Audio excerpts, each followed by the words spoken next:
The trembling started at 5:47 in the morning, Katie Rodriguez's left hand shaking as she arranged pediatric syringes in the supply cabinet.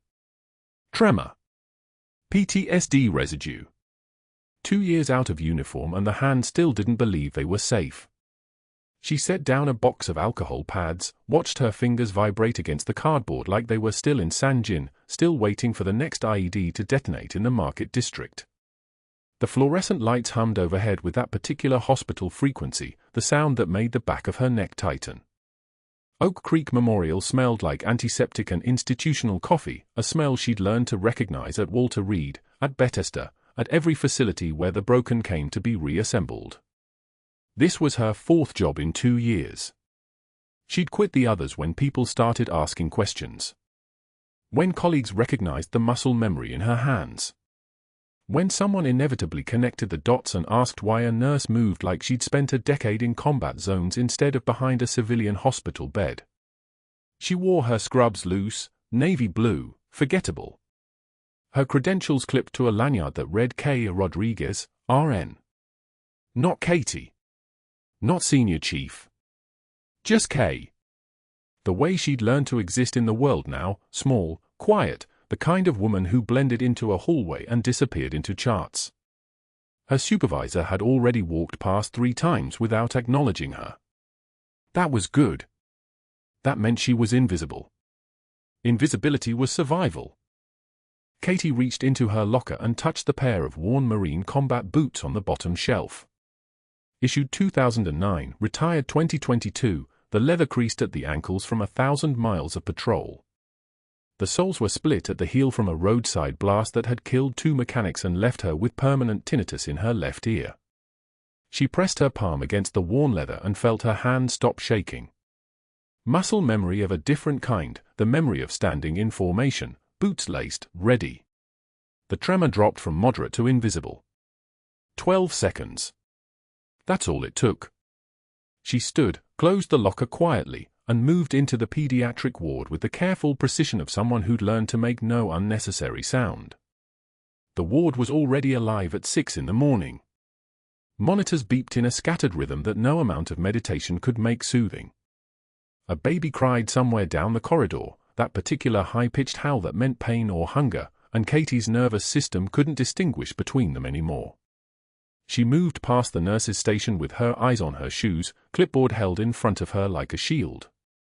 2 nurses she hadn't met yet were reviewing charts, and they glanced at her the way people glance at new employees, quick assessment, no follow-up. She was a 5th-year RN from a military medical background, according to her file. Excellent references.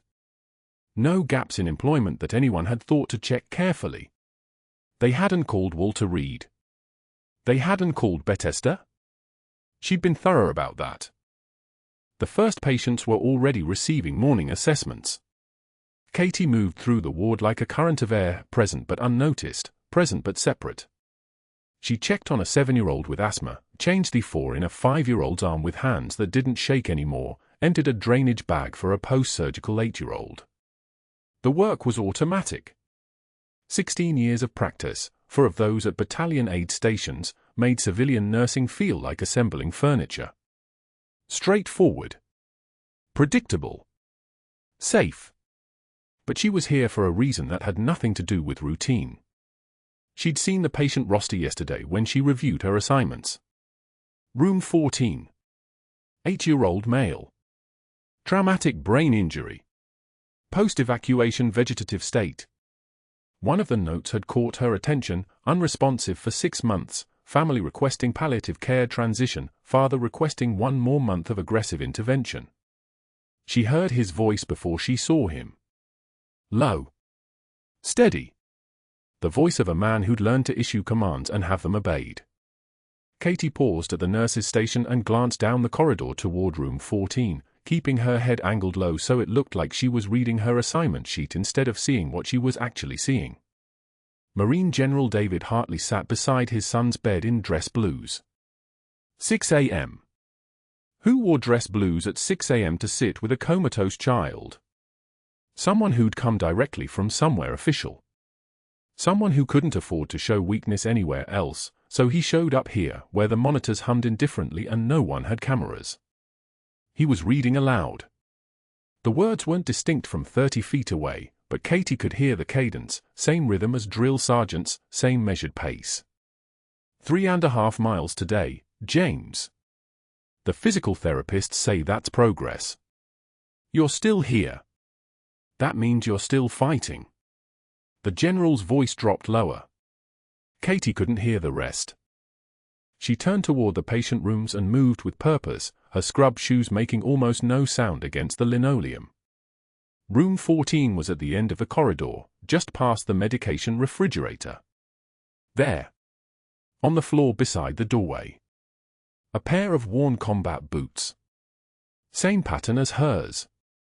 Same creasing. Same split at the left heel from blast fragmentation. She stopped moving. Her hand tightened on her clipboard. Boots didn't tell you everything, but they told you enough. Those boots had marched through Kandahar or Helmand or Sanjin. The creasing around the ankle told you the wearer had spent hours in patrol formation. The scuff on the right toe, that was from a vehicle rollover or a compound wall, the kind of impact that left marks. Those were a warrior's boots.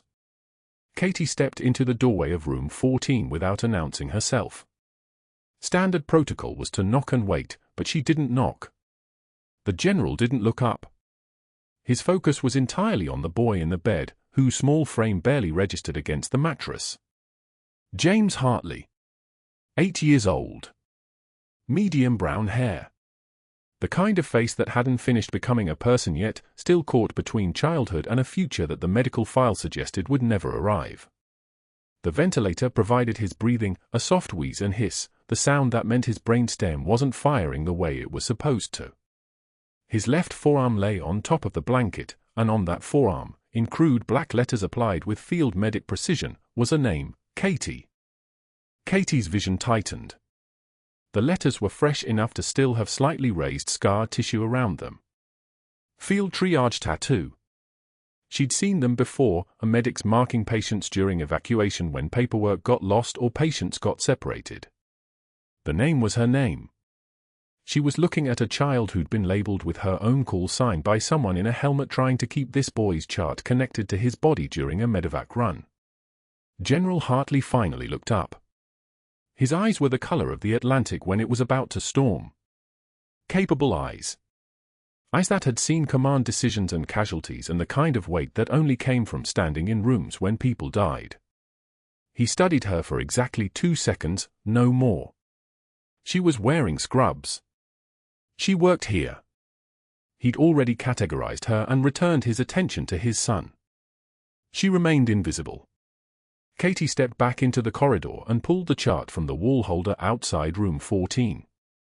The medical history was there in clinical shorthand, TBI secondary to IED blast, Sanjin Valley, June 2023. Medevac extraction time 14 minutes. GCS score 6. Hospital admission Walter Reed, transferred to civilian care Norfolk VA, transferred to Oak Creek Memorial for ongoing care. No significant improvement in neurological status after 6 months. Brainstem reflexes absent except pupillary response. Predicted prognosis, unlikely to achieve consciousness. Physician recommendations: 1. Comfort care transition. 2. Continued aggressive intervention pending family decision. 15 consultations from 15 different specialists. 15 times the word hopeless appeared in formal language. But not the word impossible. Katie stood in the hallway holding that chart while the ventilator wheezed in room 14, while the general continued reading aloud, something about the Marines and Semper Fidelis and always being faithful. The words didn't matter. What mattered was that the boy's father was still fighting. What mattered was that Katie had seen the tattoo on that small forearm. What mattered was that the Navy had labeled this child with her name during extraction, and she had not been there to carry him out herself. The chart said someone named Rodriguez had been involved in the Sanjin operation, but that Rodriguez wasn't her, and when she'd left the Navy 2 years ago, she'd made sure there would be no way to trace the connection. no records, no documentation, no way for anyone to know that Senior Chief Petty Officer Katie Rodriguez had been the combat medic who carried 17 soldiers out of Sangin's killing fields, who'd worked with the 3rd Battalion, 5th Marines, who knew exactly what a TBI from an IED blast looked like at 6 months when everyone said you should let go. She closed the chart and placed it back on the wall holder. The fluorescent lights hummed. Somewhere down the corridor, a monitor started its alarm sequence and then stopped, someone moving quickly enough to prevent what looked like a crisis. Katie turned toward the medication refrigerator and began checking the morning inventory, her hands steady now, her eyes focused on the simple task of counting and recording. The tremor was gone. The grief was still there, but the tremor was gone. She'd learned that 2 years of therapy could teach you to manage shaking hands, but it couldn't teach you to stop seeing their faces. It couldn't teach you that the names didn't matter, the official charts or the field medic tattoos or the mothers in waiting rooms asking if they could stop fighting now. Someone heavy approached from the nurses' station, footsteps loud and deliberate. Dr. Sterling. Katie recognized him from the morning briefing, the department head, the one who'd built his reputation on donor luncheons and hospital board connections rather than on reading medical journals. He wore his white coat like authority he'd purchased rather than earned. His cologne was too expensive. His watch was too visible. He didn't acknowledge Katie as he passed her at the refrigerator, but she felt his presence shift the air pressure in the hallway the way a storm system moves before the rain arrives. He stopped outside room 14, glanced at the chart, and then continued past without entering the room. Katie watched him move down the corridor until he disappeared into another patient's doorway, and then she returned to the pediatric ward's morning work. For bags needed checking. Fluid balances needed recording. A 3-year-old needed pain assessment. The machinery of hospital care continued its steady operation, indifferent to prognosis or hope or fathers in dress blues who still believed their sons might wake up. But that wasn't the worst part. The worst part was that as Katie moved through the morning rounds, she noticed something that the 15 specialists had apparently missed. Not in the chart. Not in the medical history. But there, visible to anyone who'd spent enough time in combat zones, who understood the neurological patterns of severe brain injury, who'd held soldiers with similar damage and felt them still fighting for consciousness even when every machine said they were gone. James Hartley wasn't responding to stimuli the way the chart suggested he should be responding. His pupillary reflex was there, yes, but his pupils were dilating and constricting with a rhythm that suggested something deeper than pure vegetative state. And when his father spoke, when that familiar voice moved through the room, James's fingers twitched, not random muscle spasm, but rhythmic. Intentional. The kind of movement that suggested a mind still trying to connect to a body that wasn't cooperating. 15 doctors had read the same EEGs. 15 doctors had performed the same neurological assessments. 15 doctors had written the same hopeless conclusion. But Katie had spent 16 years keeping people alive in circumstances where doctors had already written them off. She'd carried soldiers with no measurable vital signs for 3 miles through enemy fire because she didn't believe the numbers. She'd fought for people when the machine said they were gone. She was about to do it again. By 8 a.m., Katie had requested the full neurological workup files from medical records.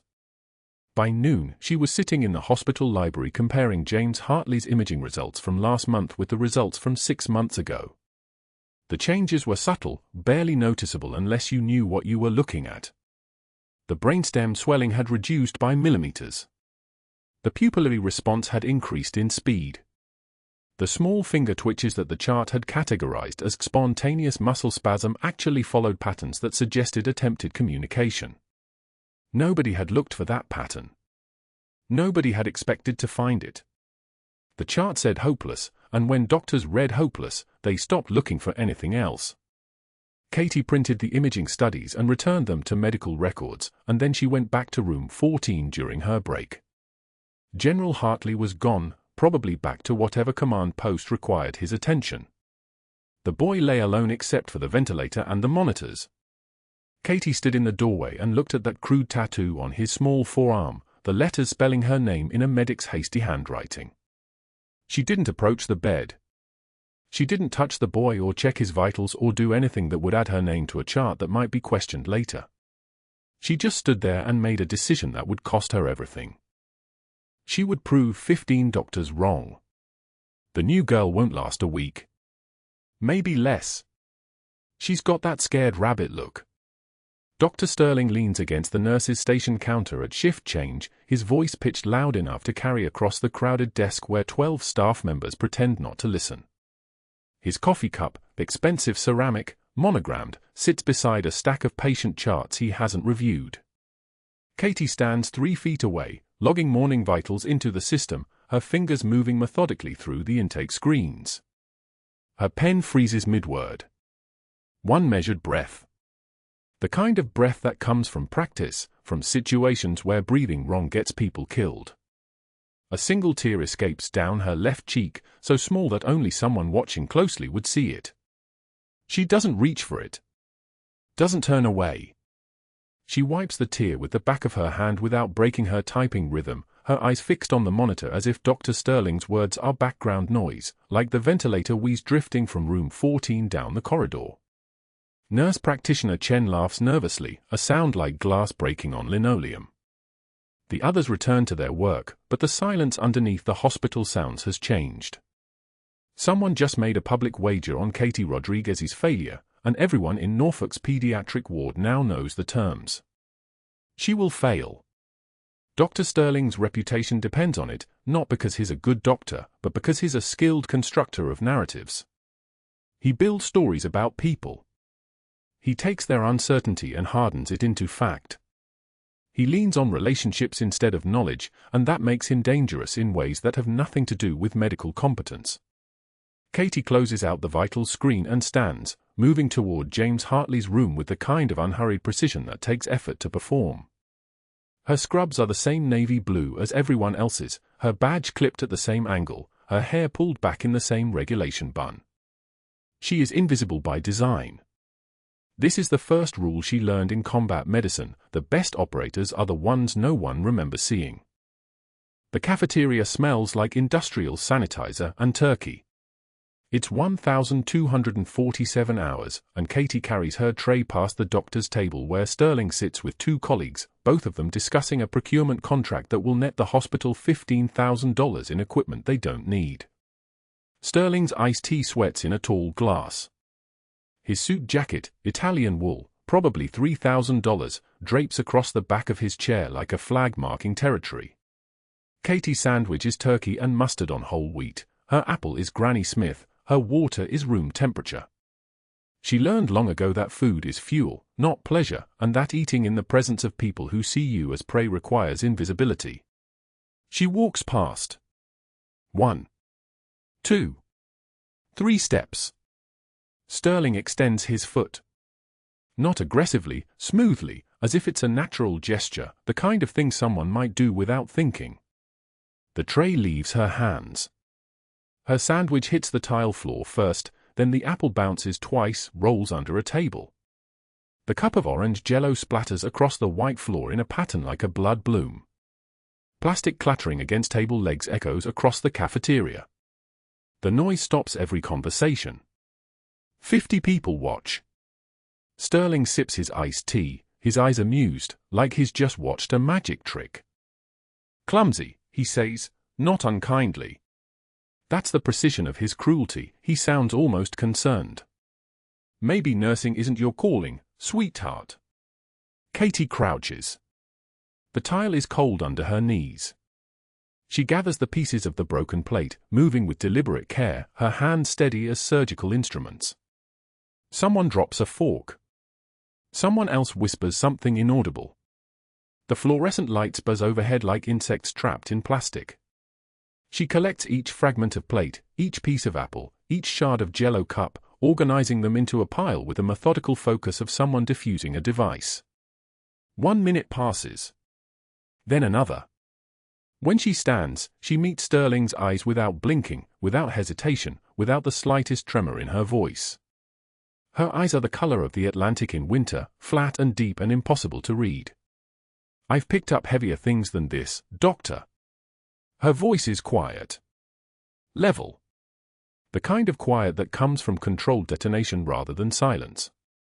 She walks to the trash bin, a walk that takes 8 seconds, that feels like crossing open ground with a target on her back, and disposes of the fragments.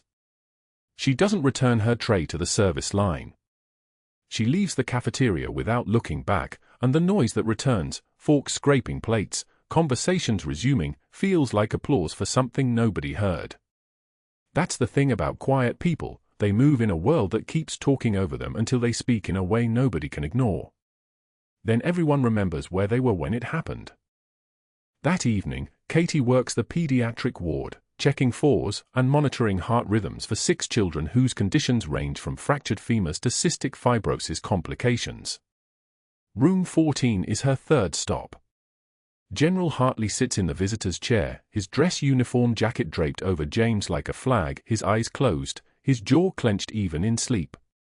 Combat veterans sleep with that look, ready to move at the first sound, the first disturbance in air pressure. She knows because she slept the same way for 2 years, even in a civilian apartment in a safe neighborhood on a quiet street.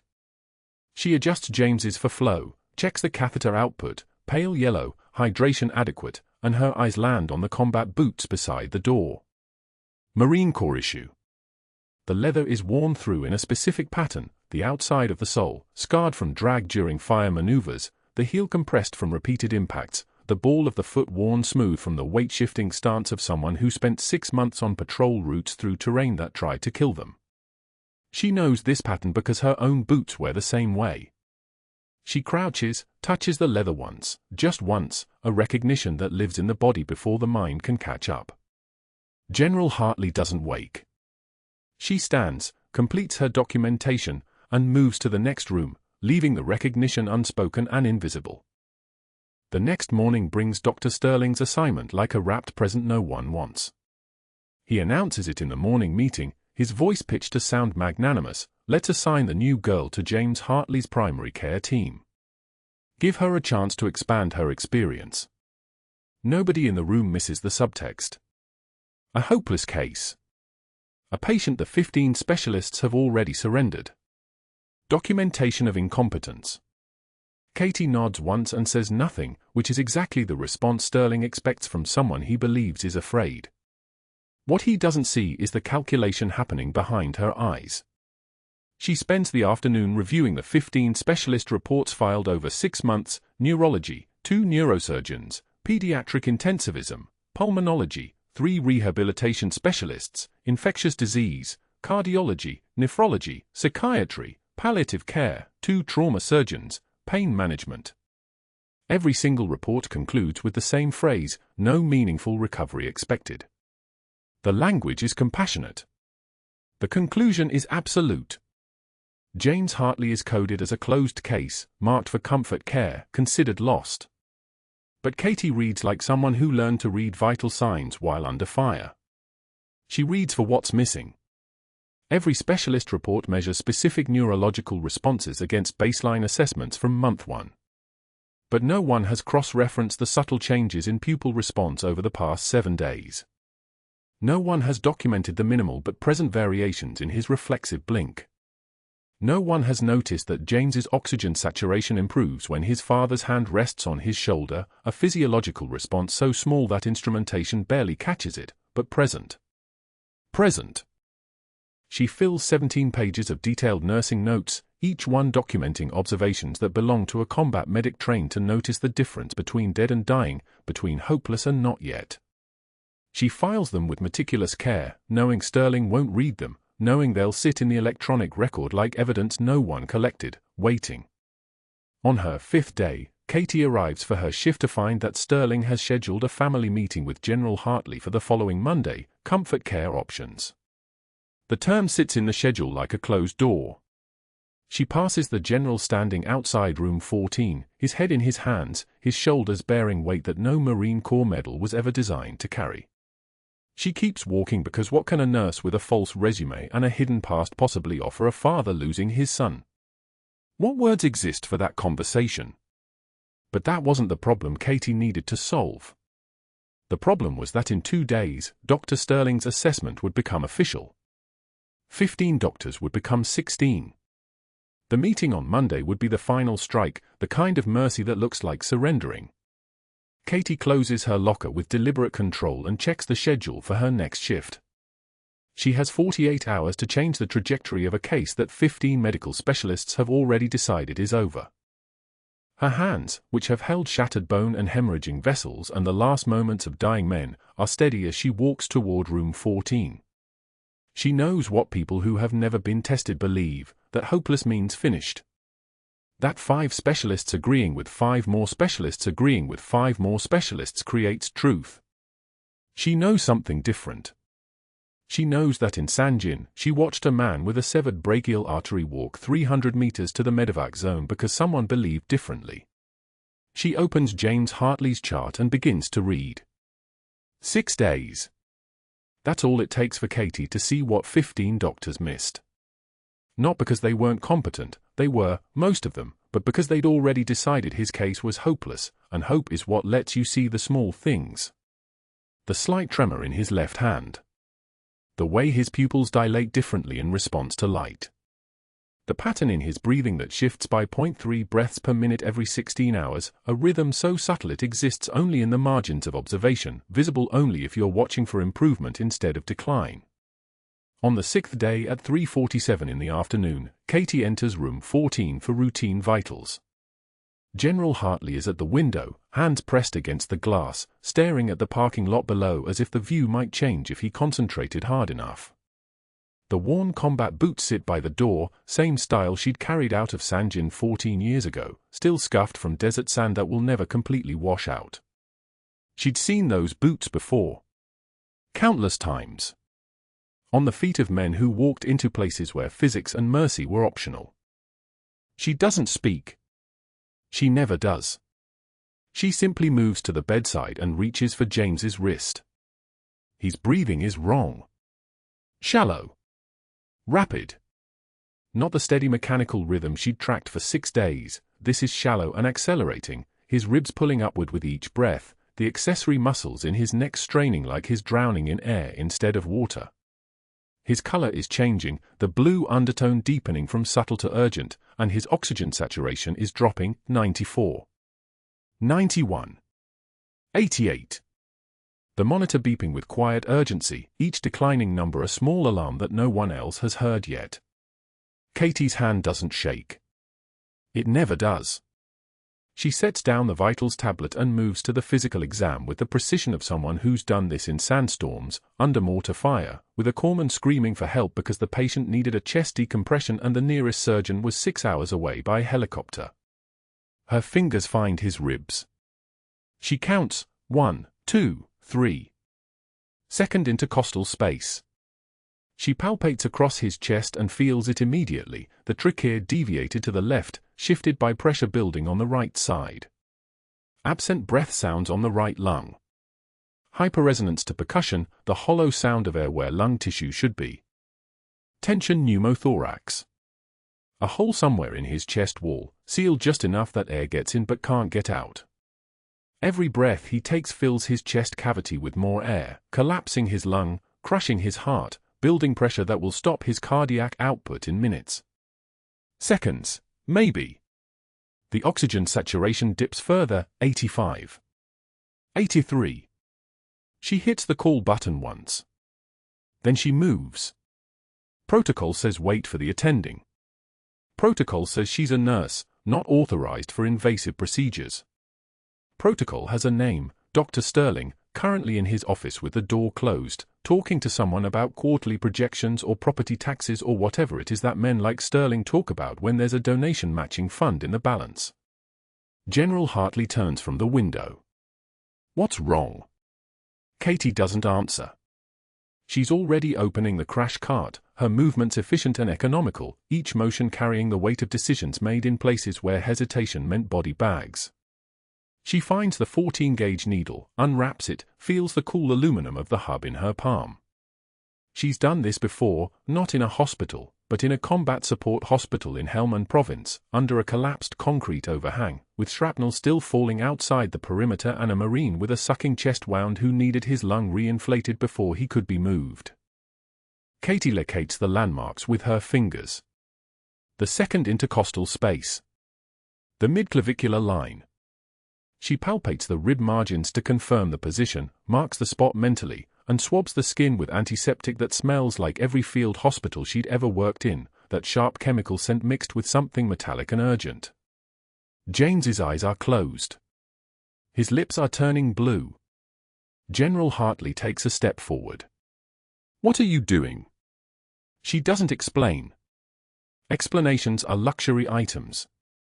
She angles the needle just above the lower rib margin to avoid the neurovascular bundle, takes a measured breath that's more muscle memory than fear, and inserts the needle with the kind of steady pressure that comes from having already survived the worst things the world can do. The needle penetrates the skin, then the fascia. She can feel the resistance change. Then comes the hiss. It's a sound like air escaping a tire, but sharper, more desperate, the accumulated pressure in James's chest finding its exit, the trapped air rushing past the needle with an urgency that fills the room. The sound is relief itself, made audible. The oxygen saturation climbs almost immediately, 89. 92. 95. James's color shifts from the desperate blue-gray back toward something that resembles life. Katie secures the needle with her gloved hand and reaches for the oxygen monitor to confirm the climb continues stable. Dr. Sterling arrives 6 minutes later. 6 minutes after the code team should have arrived, 6 minutes after the room's trajectory changed from dying to stable. He enters with his white coat perfectly pressed, his tie still tight at his collar, and a faint smell of cigar smoke and scotch that hangs around him like a reputation he's proud of. His expensive lunch meeting clearly concluded in his favor. He stops 3 feet from the bed. His eyes move from James to the needle still in Katie's gloved hand to the oxygen saturation reading holding steady at 96%. His jaw tightens.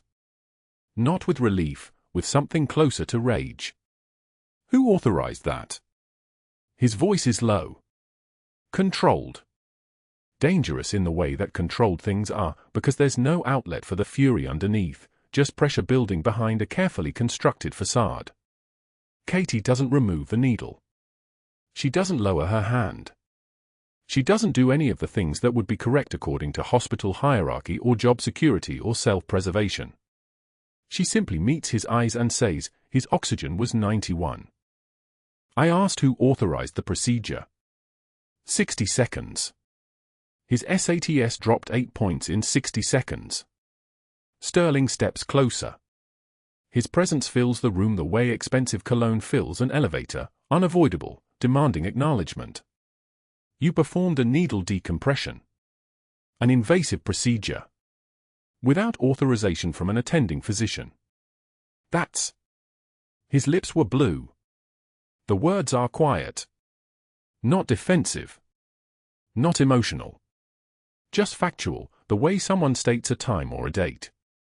Katie's hands have found their way to sterile technique without her conscious thought. They know what they're doing because they've done it before, because this is the vocabulary of someone who learned medicine in places where there were no attending physicians to consult, just the choice between acting and burying people. Sterling's face is changing color. His neck is flushing red, the distinctive rage pattern that starts at the collarbone and climbs. You have no authority. The second intercostal space, midclavicular line. Her voice drops half an octave. It's a different woman speaking now, one who has already been through all of this before, somewhere else, under worse circumstances. 14-gauge needle, directed at a 45-degree angle to avoid the intercostal vessels.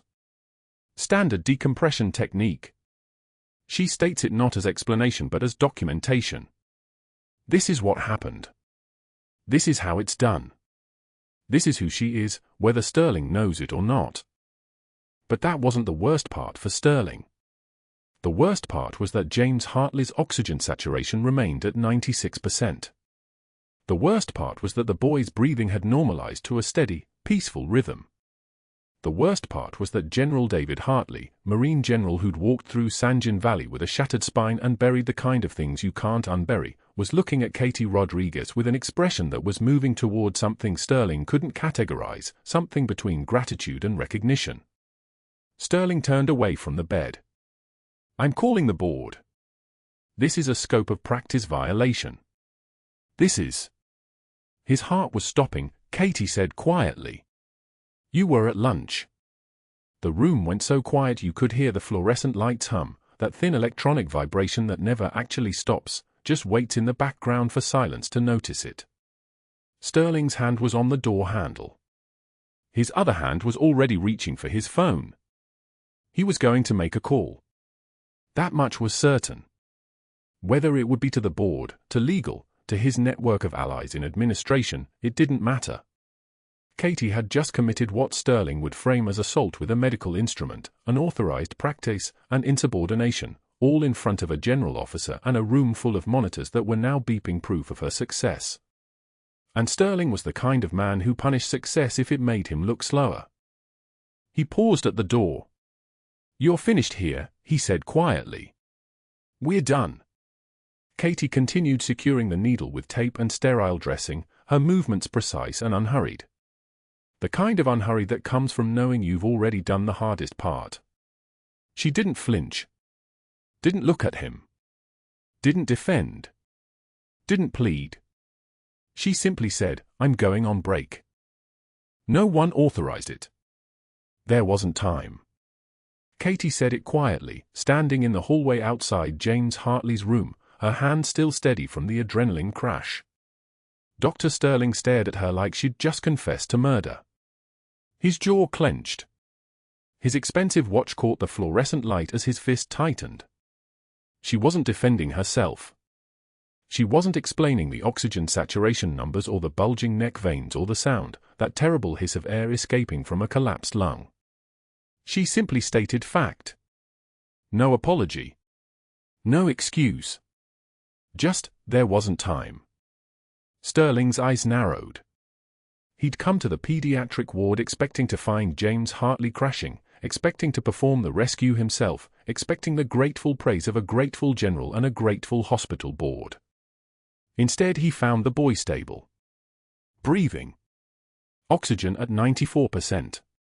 And Katie Rodriguez standing beside the bed like she hadn't just violated 3 hospital protocols and 15 years of Sterling's unchallenged authority. He turned and walked away without another word. But that wasn't the end. That was the beginning of something far worse. Within the hour, Sterling was on the phone in his office, working through his network with the precision of someone who'd spent 2 decades building a structure of favors and debts. He called board chairman Morrison first, reminded him about the $400,000 donation referral Sterling had brokered last spring. Morrison owed him. By 2 p.m., medical director Huang was in Sterling's office listening to his version of events, an unlicensed nurse performing an invasive procedure, a clear violation of scope of practice, a liability nightmare waiting to happen. Sterling mentioned casually that he'd helped bury a peer review for Huang 3 years ago. The kind of thing that could resurface if the right people asked questions. Huang's face went pale. Sterling suggested they form an immediate investigation committee.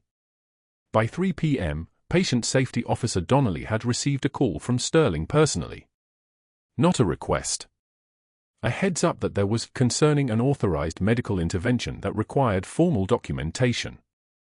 Donnelly had never pushed back on Sterling in 12 years.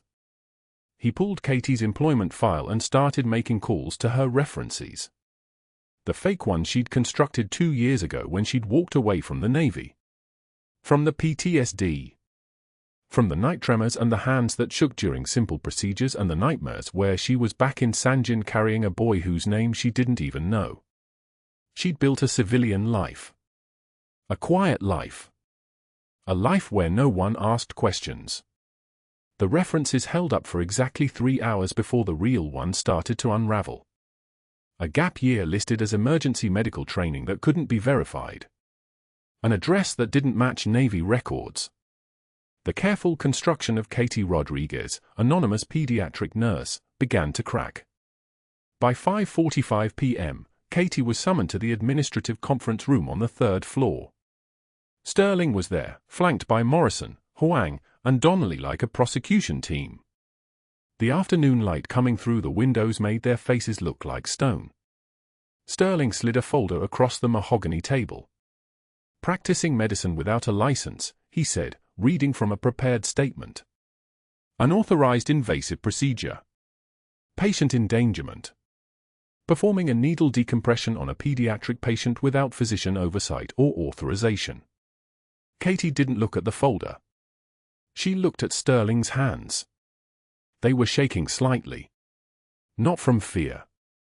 From rage at the loss of control.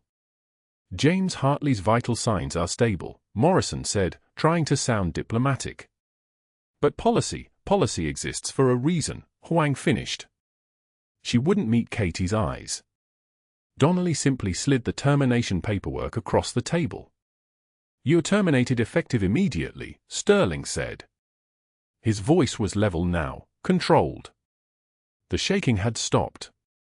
"Security will escort you from the building. Your final check will be mailed to the address on file." Katie picked up a pen. The room held its breath, like she might argue, might defend herself, might reveal something Sterling didn't know. Instead, she signed the separation agreement, the acknowledgement of wrongdoing, the release form that prevented her from ever suing this hospital or speaking publicly about what happened here. She signed without reading a single word. Her signature looked like it belonged to someone else. Security walked her to the employee exit at 6:13 p.m. The rain had started an hour earlier and hadn't stopped. It fell in sheets that hammered the parking lot like gunfire. Katie stood for a moment in the doorway, letting the cold air hit her face. She'd been fired from a hospital. She'd been investigated for heroism. She'd broken protocol to save a child and lost her job for it. No one in this building knew that she'd done this before, carried someone towards safety while the world tried to kill them. No one knew she was Senior Chief Petty Officer Katie Rodriguez, Navy combat medic, because she'd spent 2 years carefully becoming someone else. Someone smaller. Someone quieter. Someone who didn't exist. The bus stop was 3 blocks away. She made it there with the cardboard box balanced on her hip, the one she'd filled in the break room during her final 15 minutes. The cracked Navy mug that said Doc in faded letters, a gift from her last deployment. A dying succulent she'd bought in March and forgotten to water. A photograph, still in its frame, of Hospital Corpsman First Class Marcus Chen, her mentor from Sanjin, smiling at the camera 6 days before an IED took his legs and then his life because he'd bled out before the medevac could reach him. She sat on the bench. The rain soaked through her scrubs immediately, cold and heavy.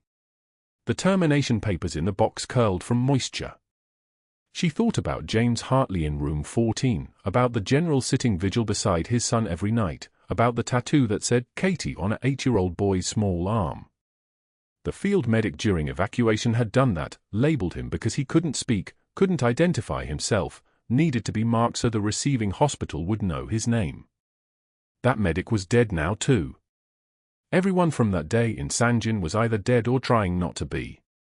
And now Katie was sitting in the rain with a box of nothing, fired from a hospital for saving a life, her careful anonymity still intact because no one here knew what she'd done, where she'd been, or why her hands had moved with such terrifying precision when a child stopped breathing.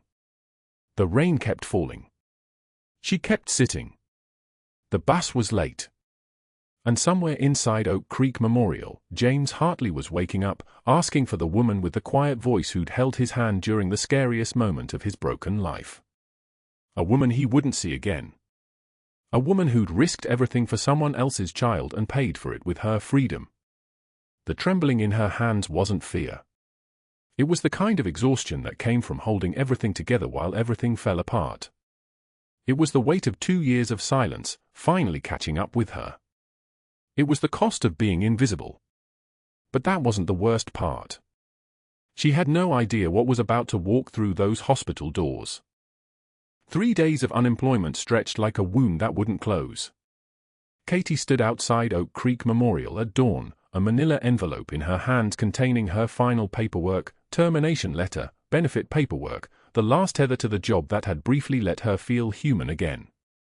The rain from the night before still clung to the parking lot, steam rising off the asphalt like something trying to escape. She pulled the badge from her pocket. The photo showed a woman in navy scrubs with a neutral expression, someone trying very hard not to exist. She had been so careful. So measured. So invisible. That was supposed to be the point. The pediatric entrance doors whooshed open before she could turn around. Security cordons were being erected, yellow tape, officers in tactical vests, a lockdown sequence running through the hallway like muscle memory. Katie stepped aside, watching. A transport team moved fast, controlled, the kind of speed that meant federal custody. A prisoner. She caught the profile as orderlies wheeled the stretcher past, dark skin, muscular build scarred with the kind of history that didn't come from accidents, face bandaged from recent trauma. Medical transfer, probably. Probably dangerous. Probably none of her business anymore. But that wasn't the worst part. She had no idea what was about to happen in the next 90 seconds. The prisoner's eyes opened. His pupils fixed on the hallway corridor passing overhead as they pushed the stretcher deeper into the building. His gaze landed on room 14 as they passed, just a glimpse, just a moment, but his entire body went rigid. The monitors around him spiked. His voice came out hoarse, fractured, shaped by pain and recognition at once. That nurse. That woman. She is Senior Chief Rodriguez. She saved my brother, my child brother, in Sanjin firefight. His broken English carried the weight of someone who had lived through the same landscape of dust and sound that Katie had never quite left. The orderlies kept moving. The prisoner kept shouting, pulling against restraints, his voice cracking, Senior Chief. Senior Chief Rodriguez. The hallway echoed with the name she had buried. The name no one here was supposed to know. The name she had spent 2 years trying to forget. General David Hartley stepped out of room 14 wearing yesterday's uniform, sleep creases in his field jacket, his face a road map of a man who hadn't slept more than 90 minutes at a time in 6 months. His eyes moved from the commotion to the entrance. They found Katie standing motionless against the wall, manila envelope against her chest like armor. The general was a large man, the kind of large that came from command presence more than size, though the size was there too. He moved toward her with the deliberate precision of someone who had learned to walk through chaos without disturbing it. When he spoke, his voice was low, almost a whisper, Senior Chief. It wasn't a question. It was recognition. Katie had been expecting many things on this morning: awkwardness, termination finality, the quiet dignity of a last walk through the hospital where she had failed. She had not been expecting this. Yes, sir, she said. The rank came back without permission, muscle memory older than any civilian identity she'd built. General Hartley opened the door to room 14. Inside, on a bed that had held a comatose body for 6 months, James Hartley lay with his eyes open. Actually open. Not just unconscious slits or automatic reflex, but aware, focused, present. The boy's small face turned toward the doorway. His lips moved. The voice came out thin and rough from the ventilator they'd removed, Katie. Not nurse. Not a confused reaching for memory. Her name. From the tattoo on his forearm, the one a field medic had inked in blood and necessity 4 years ago during evacuation when the boy's condition was too critical to trust to chance. Katie's name, written on his skin in case he never woke, so someone, anyone, would know he'd been loved. So someone would know he'd been seen. Katie stepped into the room. Her hand stayed steady. Her voice stayed level. Hello, James. You stayed, the boy whispered. I always stay, she said, and something inside her that had been fractured since she'd sat at that rain-soaked bus stop began to click back into place. The next voice that came through the pediatric ward speakers was clipped, military precise, female with the kind of calm that comes from having ordered people through enemy fire. General Hartley, this is Commander Sarah Price from Naval Operations. We need to assemble staff in the main auditorium. ETA for Admiral Vance, 15 minutes. The speaker crackled. The announcement repeated, twice. Mandatory attendance. Katie had no idea what was about to walk through those hospital doors. None of them did. The auditorium filled. 200 people, nurses, residents, attending physicians, administrators, janitorial staff, the entire Oak Creek Memorial ecosystem. The air tasted like industrial cleaner and fluorescent light ozone. Katie sat in the back corner with General Hartley and Commander Price, who had arrived with the physical density of someone trained to own whatever space they occupied. Price wore navy dress whites despite the hour, white cover, ribbon stacked like a history textbook, the kind of crisp uniform that made hospital administrative suits look like rumpled shadows. Dr. Marcus Sterling sat 3 rows from the front, confident, composed, his administrative network already calculating angles. He'd survived worse political movements than a terminated new hire. He had friends on the board. He had donor connections. He had the kind of immunity that came from being useful to people with money. Katie watched him settle into his seat like this was a show where he already knew the ending. At 1,430 hours, the side doors opened.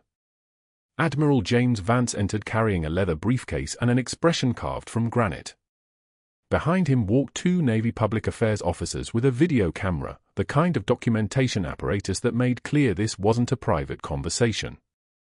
This was an official record. The Admiral approached the podium. The room settled into a silence that pressed down like a hand on a wound. He was a 2-star, or Rear Admiral upper half, with the kind of presence that didn't need to announce itself. His voice carried to every corner, not loud, just perfectly projected from a man who'd spent 30 years being obeyed. "Thank you for assembling. I'm Admiral James Vance, Commander Naval Medical Operations.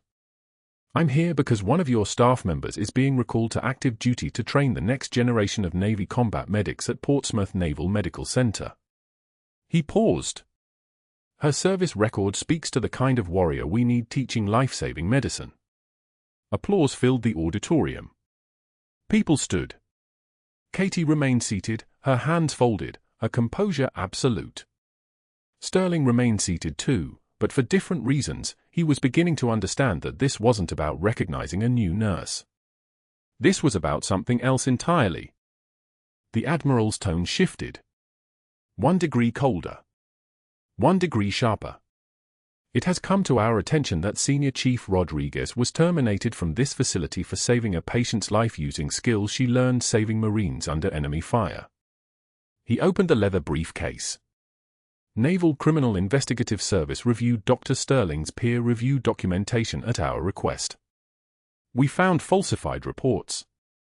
Manipulation of board communications. Evidence of donor-based coercion in medical decisions affecting military-dependent families. Dr. Sterling's face changed. The confidence drained. He stood, reaching for words that didn't exist. "Security," Admiral Vance said, not raising his voice. 2 officers in dress uniforms entered from the side door. They moved with practiced efficiency. "Dr. Marcus Sterling, you are terminated effective immediately for ethics violations, fraudulent documentation, and interference with care of a military dependent." The auditorium held its breath. The fluorescent lights hummed like the world itself was holding still. The Admiral continued, his voice filling every corner, "Your medical license is under review by the Virginia Board of Medicine. Federal authorities will investigate your handling of veteran patient cases." Sterling stood, face crimson now, the mask finally falling away to show what had always been underneath: panic, rage, the animal fear of a man watching his constructed life collapse in real time. "This is bullshit," he said. "I have contacts." "I have?" "You have nothing," the Admiral said simply. The 2 officers moved toward Sterling's row. The room watched in perfect silence as they escorted him past the gathered staff, past the nurses he'd belittled, past the residents he'd intimidated, past the paramedics whose work he'd mocked. They moved him toward the exit with the absolute courtesy of people who didn't need to be rough because compliance was inevitable. Katie stood as Sterling approached her position near the back aisle.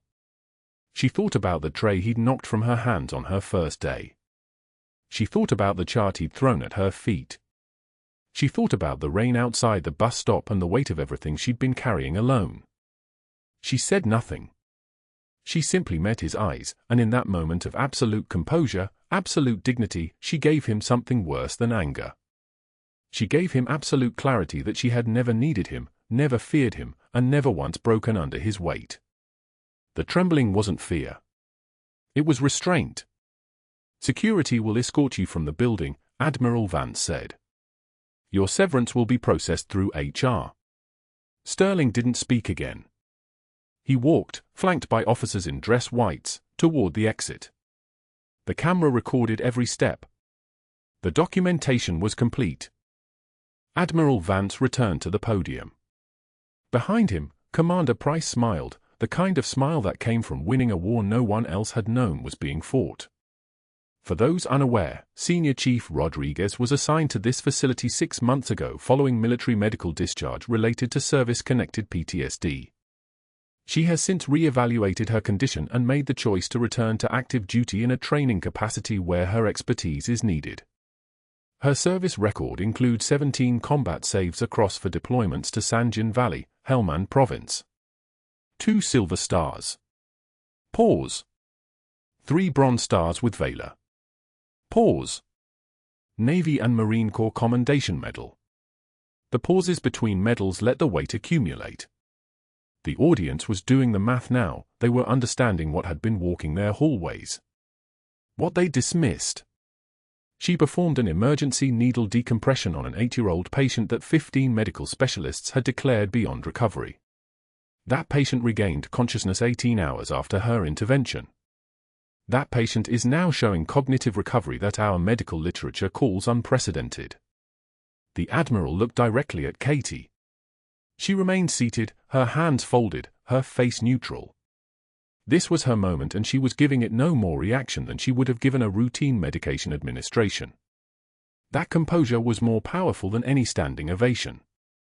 "Senior Chief Rodriguez, will you accept recall to Portsmouth?" Admiral Vance asked. Katie stood.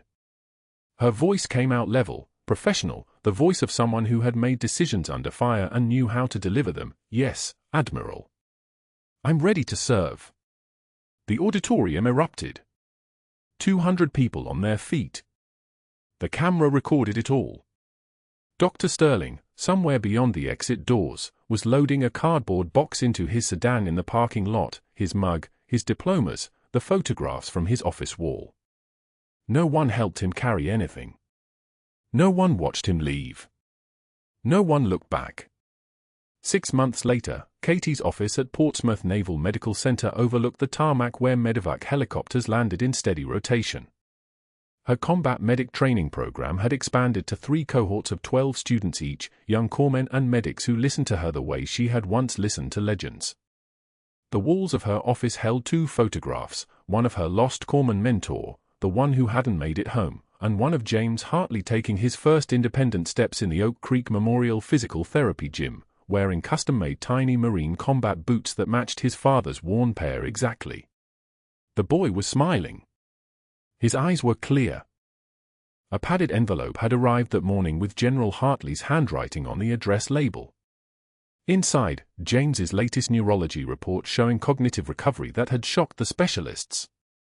Below it, a note in the General's hand: "He walks. He talks. He remembers you. The doctors who said hopeless were wrong. You proved it." And beneath that, another photo, James drawing in her presence, his small face concentrated on creating something that he would later bring to Katie's office and leave on her desk, an angel with wings carrying a soldier, crayon-colored and imperfect and absolutely real. In block letters across the top, Senior Chief Katie, MY Hero. Her students arrived for the evening session. 8 new corpsmen, all under 25, all believing they'd learned everything they needed to know in their formal training. Katie looked at them the way she'd once looked at the legends. She stood, and her hands were steady now, the tremor finally gone, the PTSD quieted by purpose, by belonging, by the absolute knowledge that she'd made the right choice. "You do not need a badge or a gun to be a warrior," she said, and her voice carried the weight of 17 saves, of Sanjin, of a child with her name on his skin and another with her name on his heart. "You need the courage to act when everyone else says it's hopeless." The students listened. The helicopter rotors began their distant rhythm outside her window, a sound that used to trigger her nightmares. Now it called her back to purpose, and that made all the difference. Thank you for watching. If this story resonated with you, please subscribe, like, and comment. Tell us about a time you were underestimated and proved someone wrong. Your stories matter. And if you know a veteran who's struggling with their path forward, share this with them. Sometimes we just need to remember that the skills that saved us in the darkest places can save others in the places we thought we'd left behind.